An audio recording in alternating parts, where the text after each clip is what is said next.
국내 은행들의 만성적인 저평가를 보여주는 왜 이렇게 다운되어 있냐.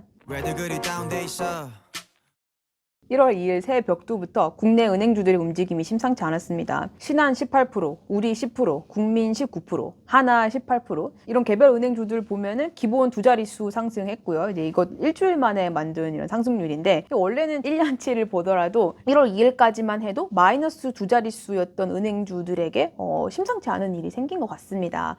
도대체 1월 2일에 무슨 일이 일어났던 걸까요? 바로 이 당일날 얼라인 파트너스라는 국내 행동주의 전략의 운용사가 국내 금융기업 7곳을 대상으로 이제 공개 주주 서한을 보냈기 때문에 거기서 시작된 상승세였습니다. KB, 신한, 하나, 우리, JB, BNK, DGB 공개적으로 7개 은행들을 상대로 주주 환원율이 왜 이따위냐라는 공개 서한을 보낸 건데 저는 일단 이 뉴스를 보고 가장 먼저 드는 생각은 와 그래도 한국에서 행동주의를 표방하는 전략의 운용사들이 생기고 있구나. 그리고 실제로 이런 액티비스트 캠페인을 했을 때 시장을 유의미하게 움직이긴 하는구나. 왜냐면 대개는 아마 이런 거 주주 서한 이런 거 보내도 이제 기업들이 별 반응도 없고 나머지 소액 주주들이나 이제 기관 투자자들도 별다른 관심 없어서 뭐 주가 움직이지도 않고 그냥 흐지부지 되는 그런 상황이었을 거라고 생각을 했는데 뭔가 국내 증시 특유의 여러 가지 이런 병폐적인 디스카운트를 해결할 수도 있겠다라는 희망적인 시그널로 보긴 했습니다. 사실 한국에서 행동주의 하면 제일 먼저 떠오르는 이름이 있을 거예요. 바로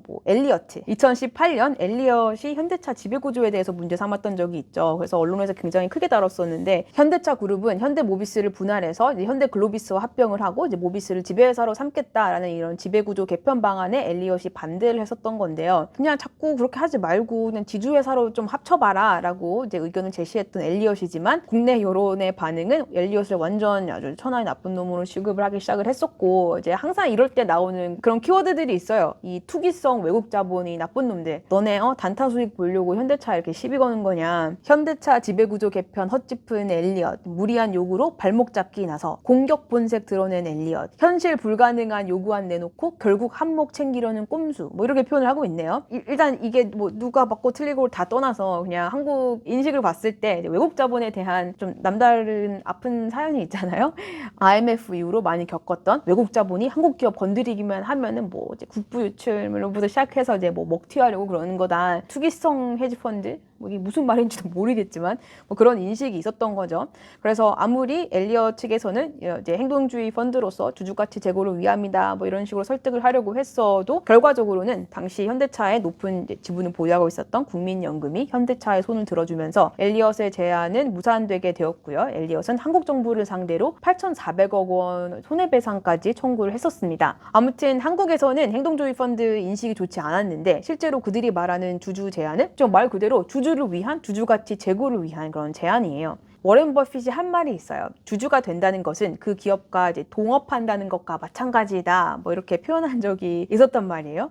그런데 일반 주주들은 뭐 어떤 기업의 주식을 갖고 있어도 그게 뭐 큰 비중을 갖고 있는 것도 사실 아니고 실제로 경영 방식에 대해서 이게 뭐 회사가 제대로 돌아가는지에 대한 의견이 없거나 있더라도 뭐 의견 피력을 할 뭐 기회가 없죠. 행동주의 펀드가 하려는 게 이런 소액 주주들의 권한을 위임받아서 어떻게 보면 대표로 주주 이익을 좀 대변하는 그런 제안을 할 수가 있는 거고 만약 요구가 받아들이지 않는 경우에는 뭐 이사회에 주총 안건을 상정을 해서 이제 제안을 좀 실제로 실행에 옮기려고 할 수 있는 캠페인을 벌이는 거고요. 그리고 미국에서는 이런 류의 행동주의 펀드들이 굉장히 흔하고 당연시되고 있어요. 최근 예시만 보더라도 작년 11월에 TCI라는 행동주의 펀드가 구글한테 너네 인원 감축 좀 하고 돈 좀 아껴라 라면서 이제 개입을 했었고 그게 뭐 구글도 피해갈 수 없다 하는 건데 이렇게 매년 수없이 일어나고 행동주의 펀드가 어떤 기업 주식을 샀다라는 뉴스만 나도 그게 엄청난 호재로 작용을 해서 주가에 영향을 주기도 하고 그렇습니다. 그렇다면 이번에 이 얼라인이라는 이제 운용사가 은행권에 바라는 것은 무엇이었을까요? 크게 두 가지가 있는데 1번 CET1 비율에 기반한 자본 배치 정책, capital allocation 제대로 하라 이러는 것 같고 그리고 2번 목표 주주 환원율 및 RWA 관리에 기반한 주주 환원 정책. 이게 뭔 소리인지 하나씩 뜯어보자면 CET1 비율에 기반한 자본 자본 배치 정책이라 하면 은행이 보유 중인 자본 및 매년 당기순이익이 발생을 하면서 누적되는 이익 잉여금을 이런 자본을 어떻게 효율적으로 사용할 것인지에 대한 그런 고민이라고 할 수 있어요. 모든 사업이나 마찬가지로 이제 은행도 자본을 어떻게 하면 가장 효율적으로 사용할 수 있을까, 이거를 생각하는 게 경영에 있어서 가장 중요한 부분입니다. 그럼 자본을 효율적으로 사용한다는 게 무슨 말이냐? 이 말은 결국 투자한 자본 대비 더 많은 수익을 창출할 수 있는 것을 뜻하고요. 그리고 이에 대한 수치가 ROE입니다. ROE가 뭔가요? 자기 자본 이익률. ROE가 상승을 하면 주주 가치가 제고되고 따라서 기업 가치가 상승하는 이런 흐름인데, 은행은 자본 효율성을 고려함과 동시에 또 하나 고려해야 되는 것이 자본 건전성 부분입니다. 다른 사업도 그렇긴 하지만 은행 같은 경우는 다른 사업들보다 훨씬 더 엄격한 기준이 적용이 되고요. 온라인이 이렇게 은행의 자본 건전성 할 때 나오는 이 지표가 이 CET1이라는 지표이고요. 왜 이런 지표가 중요하냐? 어떻게 보면 당연하죠. 은행이 예금이나 대출을 매개로 화폐 대차, 화폐 지급, 신용 창조 이런 자금 중개 기능을 수행을 하고 있기 때문에 여타 다른 산업 대비해서 실물 경제 전반에 미치는 영향이 약간 second, third derivative이긴 하지만 매우 크기 때문인데, 은행의 자본 건전성을 위해서 88년 국제결제은행 BIS는 은행들의 부실 대출 대량 발생 같은 상황을 이런 예기치 못한 손실을 입는 경우에는 정부 지원 없이 스스로 감당할 수 있을 만큼의 최소 자본을 사전에 준비하도록 하는 이런 취지에서 자기자본 규제 제도인 바젤 1을 도입을 한 적이 있습니다. BIS는 이제 은행이 보유 자산의 위험 정도에 따라서 이제 가중치를 적용을 한 이 위험 가중 자산이라는 걸 산출을 하고, 이 위험 가중 자산 대비 최소 8% 자기 자본을 보유를 해야 된다라고 이제 정한 룰인데, 이 8% 요건을 BIS 비율이라고 부르는 거고요. 그리고 이게 이렇게 심플한 개념에서 시작을 했지만 금융위기 이후에는 바젤 3까지 진화를 해서 이 risk-weighted asset이라는 거에 대한 산출 방식이나 이 자본분류법을 통해서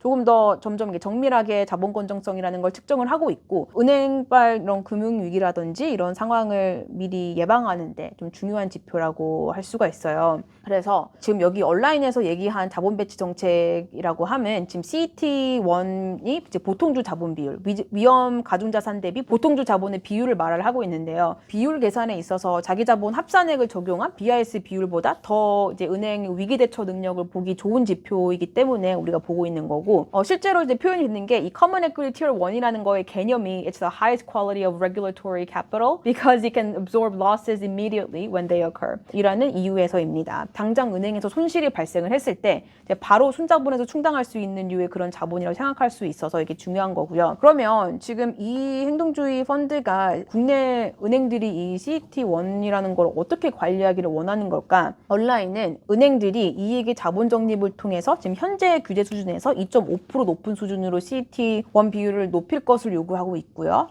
나머지는 모두 주주 환원에 사용하기를 요구하고 있습니다. 참고로 여기서 시중은행들 보면은 KB, 신한, 우리, 하나 보면은 지방은행보다 1% 높은 요구치를 적용을 하는데, 이유는 시중은행 같은 경우는 이제 금융체계상 중요한 은행 이거로 분류가 되어서 1% 자본을 추가 적립해야 되는 규제 사항이 있기 때문인데, 쉽게 생각하면 이제 은행이 안정적으로 운영되는데 법적으로 필요하다고 생각되는 이런 자본 10.5%에서 거기서 플러스 2.5% 정도를 자본을 적립해야 한다라고 하는 거고, 그 나머지는 모두 배당 혹은 자사주 매입 같은 방법을 통해서 주주들에게 다 환원해야 된다. 이렇게 해야지 은행들이 자본 건전성 그리고 주주이익을 모두 챙길 수 있다라는 말을 하고 있는 거고요.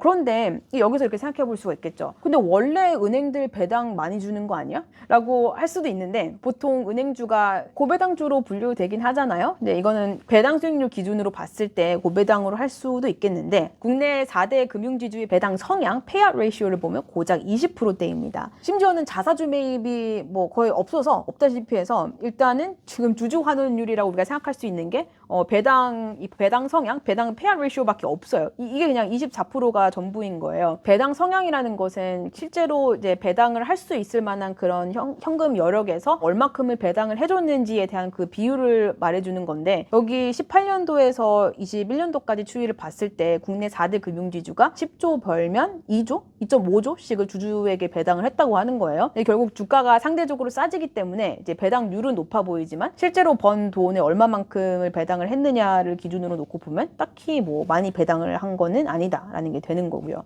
물론 은행 입장에서는 배당을 높게만 책정을 하는 게 뭐 부담일 수 있겠지. 왜냐면 뭐 불확실하니까 당장 올해나 내년에 수익이 더 안 날 수도 있는데 뭐 주주한테 괜히 이제 배당 성향을 올려놓는 걸 싫는데 내리는 건 쉽지 않단 말이에요. 항상 모든 게 그렇지만 괜히 좋다 뺐다 하는 것 같잖아요. 그래서 은행뿐만 아니라 이제 전반적인 이제 기업 배당 성향 평균을 냈을 때 한국의 배당 성향이 상대적으로 낮은 부분도 있어요. 그리고 이런 점도 코리아 디스카운트 원인 중에 하나로 보고 있긴 합니다. 해외 은행주들하고 비교만 해서도 이렇게 차이가 나고요. 배당 성향에 그렇게 받쳐주지 않으면 그럼 뭐 자사주 매입이라도 하느냐, 주가 많이 떨어졌을 때 자사주 매입해서 소각을 시키느냐, 그럼 그렇다면 그런 것도 없어요. 해외 은행들 같은 경우는 여기 보다시피 매년 두 자릿수 비율로 자사주 매입 성향을 보이는데 국내 은행은 거의 뭐 0%대네. 0%.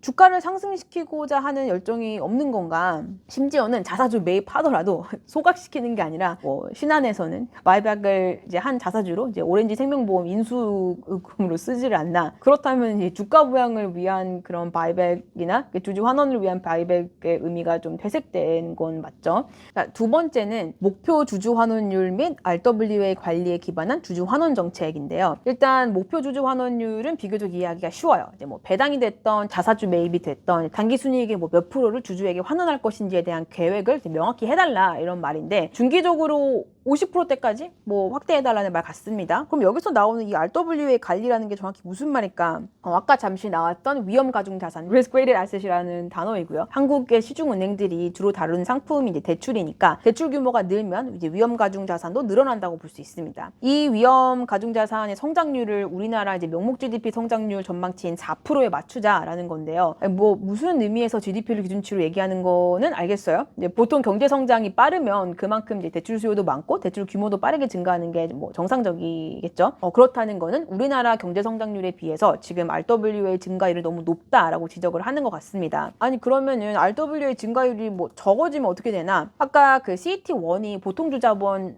over 위험가중자산이라고 했으니까 RWA 증가율 적어지면은 CET1 향상을 위해 필요한 자본도 그만큼 적어지는 거죠. 자본 건전성을 위해 사용될 자본이 줄어든다는 의미이고 남은 자본을 다시 reallocate해서 주주 환원에 사용할 수 있다. 뭐 이런 논리인데 그래서 이들의 요구사항을 좀 정리를 해보면 위험가중자산 적당히 좀 늘리고 이제 이에 필요한 자본을 좀 적당히 쌓아서 최대한 많은 이익 잉여금을 주주들에게 reallocate를 하자라는 말이고 이렇게 될 경우에는 자본 건전성을 개선하면서도 50% 이상의 주주 환원이 가능하다라고 생각하는 것 같습니다. 그런데 이게 행동주의 전략이고 일단 본인들도 이제 지분을 상당히 갖고 있고 뭐 한 1%대라고는 했지만 이들의 주장은 이렇게 캐피털 알로케이션을 다르게 하면 훨씬 더 많은 사람들이 이익을 볼 수 있는 이 패러도 업티멀한 상황이 도출된다고 하는 것 같은데 그러면은 주주들 말고 또 뭐 누구한테 줬나요? 줄 수 있다는 건가요? 이들의 이 빅픽처가 좀 보이기 시작을 하는데 이들의 프레젠테이션에서 말하는 거는 자기들 제안에 따라서 이 캐피털 알로케이션을 다시 해서 TSR이라고 하죠. Total Shareholder Returns를 이렇게 높이면은 국내 은행들의 밸류에이션이 저평가에서 정상화가 되고 그리고 거기에서 다양한 사회 및 뭐 기타 경제적 이익이 창출될 수 있다라고 하는 건데 여기서 이 사회 및 경제적 이익 부분을 보면은 은행의 자본 조달 능력이 확보가 되고 뭐 국부 창출이라는 말이 나오고요.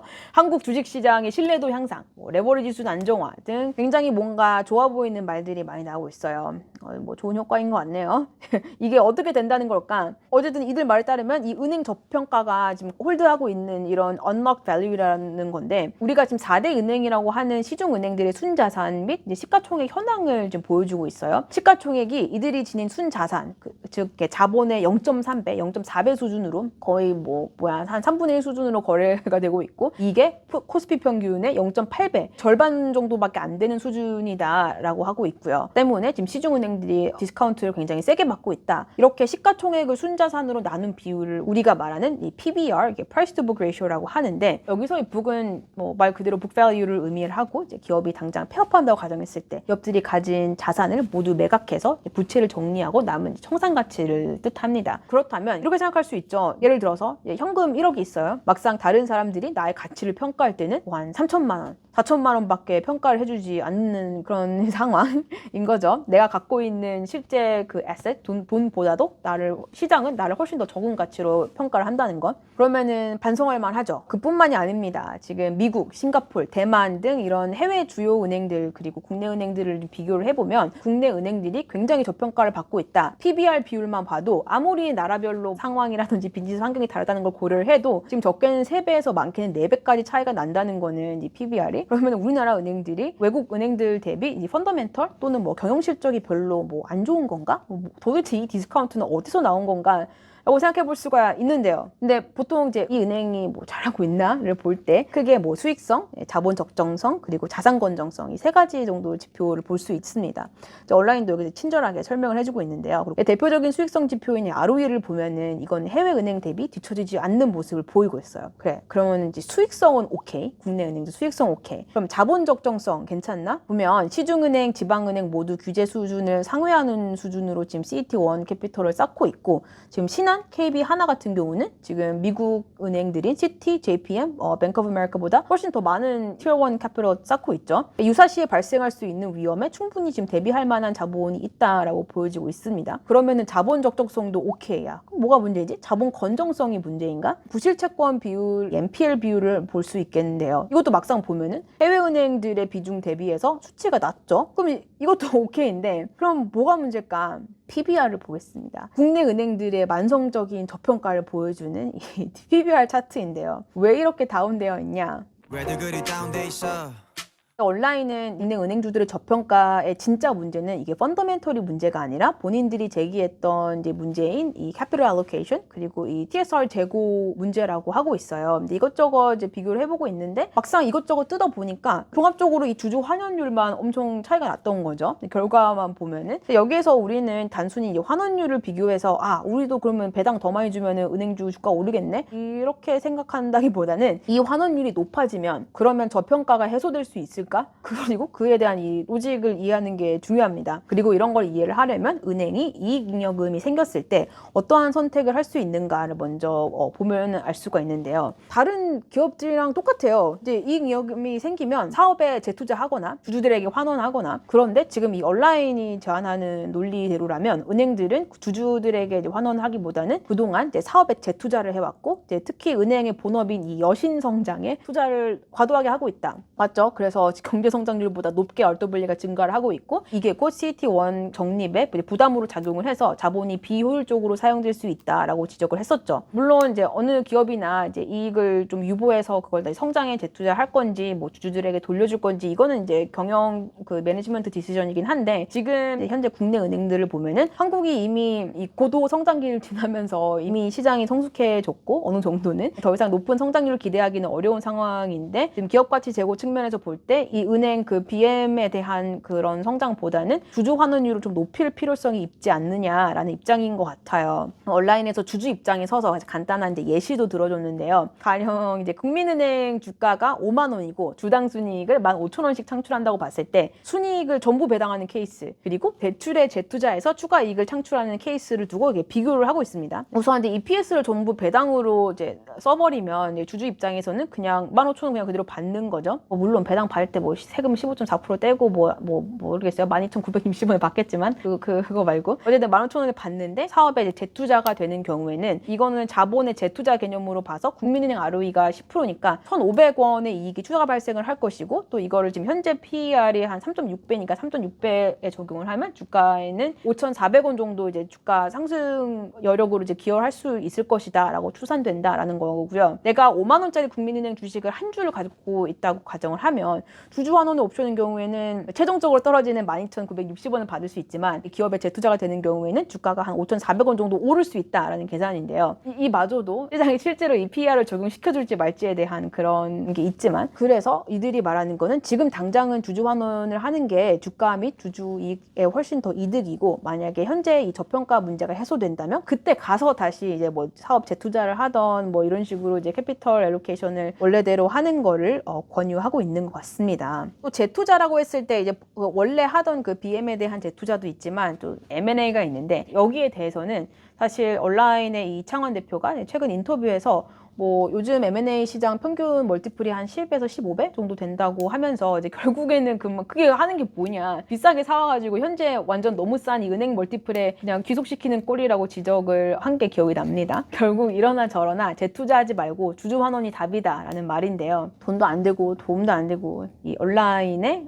이 행동주의 펀드의 요구사항, 그리고 온라인의 저평가 지적 사유, 이런 거 다 이해를 했으니 또 마지막으로 본인들 말고, 주주들 말고 은행 주가가 정상화되면 또 누가 사회적 경제적 이익을 본다는 하는 것인가. 먼저 주가의 정상화는 은행들 자체적으로 도움이 된다고 주장을 합니다. 보통 이제 기업이 주가증권 시장에 상장을 하는 이유가 여기서 파이낸싱을 쉽게 할 수 있다가 가장 큰 건데, 주식 발행을 통해서 자금 조달이 좀 용이해지고, 그런데 지금같이 PBR 0.3, 0.4인 수준에서는 이게 무슨 의미야? 주식을 발행을 해도 원가에도 못 미치는 가격에 발행을 된다는 그런 의미인 건데, 그런 경우에는 증자를 하는 게 더 손해인 그런 슬픈 구조가 되는 거죠. 그리고 그 다음에는 국민을 언급했는데요. 일단 말은 됩니다. 국민연금이 우리나라 은행주에 골고루 많이 투자했고 거의 뭐 대주주격이죠. 그리고 일단 이걸 제외한 내국인 보유 은행 지분 가치도 약 한 24조 원이나 돼서, 그래서 이게 PBR이 이게 1로 다시 돌아올 수 있다고 가정을 하면 거의 뭐 100조가 넘는 이런 국부가 상출될 것이다, 이 lost value가 realize 될 것이다 라고 주장을 하고 있는데, 그래서 우리들만 이익 보는 게 아니라 이거는 우리 모두가 직감적으로 이제 이익을 볼 수 있는 그런 일이다. 참으로 대의명분입니다. 그리고 마지막으로 이 금융 시스템 전반적으로 봐도 이렇게 해야지 좋은 방향으로 가는 것이다 라고 했는데요. 이 온라인은 경제 성장률의 온라인한 은행의 대출 자산 증가를 통해 GDP 대비 레버리지 비율을 유지를 한다면 GDP 대비 부채 비율도 점차 줄어들 수 있고, 기존의 경제 성장 대비 과도했던 이 대출 발행 자금이 점점 줄어들면서 시중에 자금 넘쳐나면서 발생했던 이 레버리지 증가, 뭐 인플레이션, 뭐 자산 가격 이 버블 억제라든지 이런 쪽에 도움이 될 것이라고 말하고 있네요. 만약에 부채 비율이 줄어든다면 이게 거시적인 관점에서 금융 안정성이라는 거를 지속 관리해야 하는 한국은행한테도 좋은 소식입니다. 실제로 지난 11월 기자회견에서 이창용 총재가 중장기적으로 가계대출 비중을 낮춰야 한다고 강조를 하기도 했었죠. 그래서 전부 종합을 해보면 이들의 주장이 나름 일리가 있는 것 같습니다. 또 여기서 중요한 건 이렇게 소액 주주들을 모아서 주주 제한을 함으로써 우리나라 한국 증시의 주주가치 제고를 위한 노력을 보였다라는 점이 의미 있었다고 생각을 해요. 만약 온라인 말처럼 은행도 좋고 국민도 좋고 이제 금융 시스템 쪽으로도 좋은 거라면, 근데 정말 그렇다면 은행권에서는 왜 진작에 이런 식의 캐피털 알로케이션이나 페이아웃 레이쇼 조정, 왜 이런 TSR에 좀 더 신경 쓰지 않았던 걸까? 누군가에게는 이게 별 의미가 없는 진보였나? 라고 생각을 해봐서 좀 봤더니, 은행의 실제 이제 경영을 담당을 하는 은행 경영진의 보수 체계를 한번 살펴보고 이제 미국과 비교를 해봤더니, 우선 미국 뱅크 오브 아메리카 공시 자료를 보면은 이 CEO 브라이언 머니헨 총 보수액은 32 million이에요. 이게 32 million이 있는데 이 중에서 기본 급여, 베이스 샐러리가 차지하는 비중은 고작 4.7%입니다. 나머지는 다 성과 기반인데 이 성과급이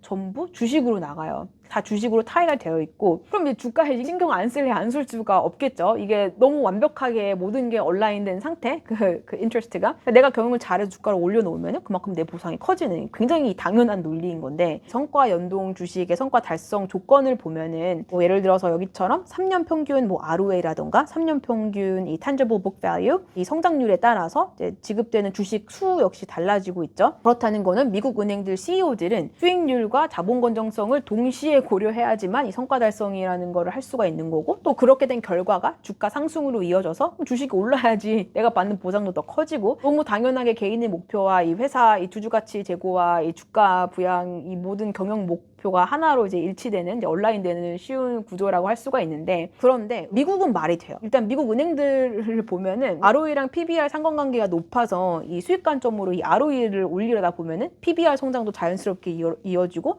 또 그게 자연스럽게 주가 부양으로 이어지는데, 여기 보다시피 국내 은행주들은 ROE랑 무관하게 PBR이 안 올라요. 또 하나의 예시를 보면은 이 JP모건을 보면은 여기에는 이제 Operating Committee라고 해서 여기 경영진도 있고 이사도 있고 이런 구성된 경영 스티어링 커미티가 있는데, 여기에 포함되어 있는 구성원들을 보면은 CEO 포함해서, 제이미 다이먼 포함해서 APM 주식을 적어도 20에서 40만 주 혹은 달러 금액 기준 10에서 30 밀리언어치를 보유하고 있어야 합니다. 이게 기본 요건이에요. 심지어 CEO 같은 경우는 100만 주를 보유하거나 75 million dollars어치의 자사 주식을 보유하거나 아니, 이보다 더 주가를 신경 써야 하는 인센티브가 있을까라는 생각이 들 정도예요. 그리고 역시 전체 이제 컴pensation에 비해서 셀러리 그리고 캐시가 차지하는 비중이 굉장히 낮은 것을 확인할 수 있습니다. 대부분 다 이제 주식으로 가져가는 거죠. 이건 또 꼭 은행뿐만이 아니라 뭐 웬만한 모든 미국 기업들 CEO 페이가 다 이렇게 되기는 하죠. 근데 그에 비해서 여기는 이제 국내 모 금융지주 CEO의 이제 상여 부분을 보면 성과 연동 주식으로 지급되는 장기 성과급 부분이 급여보다 많기는 하지만 현금 비중이 전체 급여의 한 40% 정도가 되고 이 장기 성과급 지급 여부를 평가하는 지표로 주주 이익과 직접적으로 연관되는 부분이 상대적 주주 수익률 뭐 이런 거밖에 없고 나머지는 ROE, 뭐 단기 순이익, 고정이하 여신 비율 뭐 이런 상대적으로 영업 지표들이 더 많아서 주주이익 관련된 그리고 주가 관련된 거는 상대적으로 덜 중요하게 보일 수밖에 없는 것 같아요. 그리고 이 상대적 주주 수익률이라는 것도 이게 결국에는 이제 업계 평균 대비 상대적인 주가 상승률을 보는 거라 그동안 전체적으로 못 올랐던 이 은행주 주가를 놓고 보면은 그렇게 큰 의미가 있는 것 같지는 않습니다. 근데 이게 좀 뭐 이런 CEO 같은 경우, 특히 CEO 같은 경우는 이런 컴프의 대부분을 좀 주식이랑 연동을 시켜야 되는데 안 그러고 있는 걸까요? 아무튼 이번 이 온라인의 주주선을 같이 한번 봐봤는데 이게 뭐 결국에는 어떤 결과가 될지는 모르겠지만 이번 사태가 한국 시장에서 주는 의미는 남다른 것 같아요. 1번. 일반 주주들을 모아서 은행권의 이 저평가 문제를 이제 좀 크게 좀 요란스럽게 지적했다는 점, 그리고 그게 실제로 이제 읽혔다는 점, 그리고 대응을 한 사람도 있었죠. 그리고 국내에서도 행동주의 펀드가 이 소액주주를 모아서 목소리를 내는 것만으로도 이게 시장을 움직였다는 점. 주가가 급등을 했으니까. 그리고 한국의 이 고착화된 은행 경영 행태에 변화를 주고 인식 변화를 가져올 수도 있다는 점. 냉정히 따지면 그동안 경영진들이나 이제 이사회에서 마땅히 해야 할 일이었지만 하지 않았던 그런 액션들, 이런 거를 주주 제한이라는 거를 통해서 촉구함으로써 한국 증시의 디스카운트를 조금이나마 해소할 수 있는 이런 터닝 포인트가 되지 않을까라고 생각을 해봅니다.